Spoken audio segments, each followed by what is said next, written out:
A putrefação é um fenômeno destrutivo cadavérico. E não apenas acontece com a morte do cadáver, é necessário que para que a putrefação comece a acontecer, que ela se instale, que tenha outros fatores. Esses fatores são as ações de micro-organismos sobre o cadáver. O principal deles, bactérias. E eu vou te falar, as bactérias que nós temos no interior do nosso corpo são as principais responsáveis pelo processo de putrefação do cadáver, sabia? Gente, olha só, a gente tem bactérias que é o que a gente chama de microbiota normal do nosso organismo, que elas vivem num processo de simbiose com o nosso corpo. Nós fornecemos a ela o que elas precisam e elas nos fornecem o que nós precisamos para transcorrer de forma normal o nosso metabolismo diário.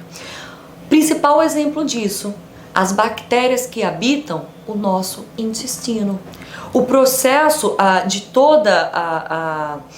o consumo dos alimentos, né, todo aquele metabolismo que acontece ali no nosso corpo em nível de intestino, a absorção de nutrientes é feito pelo trabalho dessas bactérias.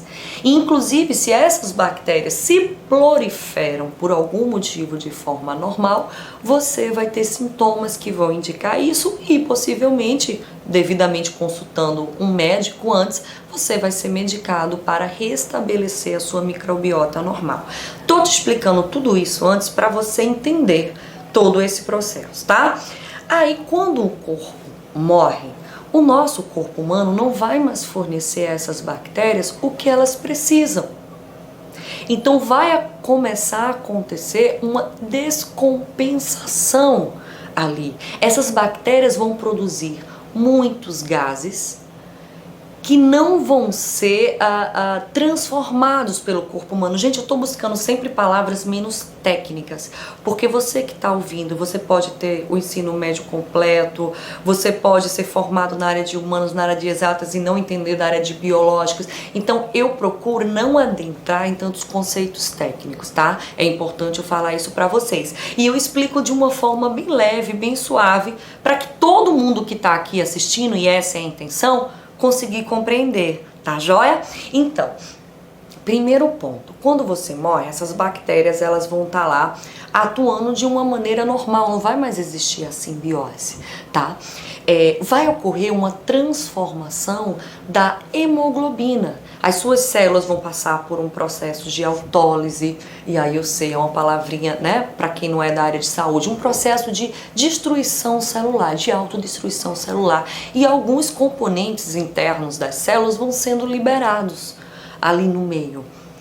E aí um desses componentes é a hemoglobina, que vai ser degradada. Um dos elementos que surgem com a degradação da hemoglobina é a sulfa-meta-hemoglobina, que tem uma coloração esverdeada. E essa vai caracterizar a primeira fase da putrefação. Só para você já saber, a putrefação tem 4 fases. Se o seu corpo passa por um processo de decomposição desse, ele vai passar por 4 fases. A primeira fase é a da coloração. Já vou te adiantar as outras. A segunda fase é a fase gasosa. A quarta fase é a fase coliguativa. E por fim, se tem a esqueletização. Amanda, esqueletização, eu achei que era uma coisa totalmente diferente, pegadinha de concurso. A esqueletização é uma fase da putrefação. É a última fase, é a quarta fase desse processo.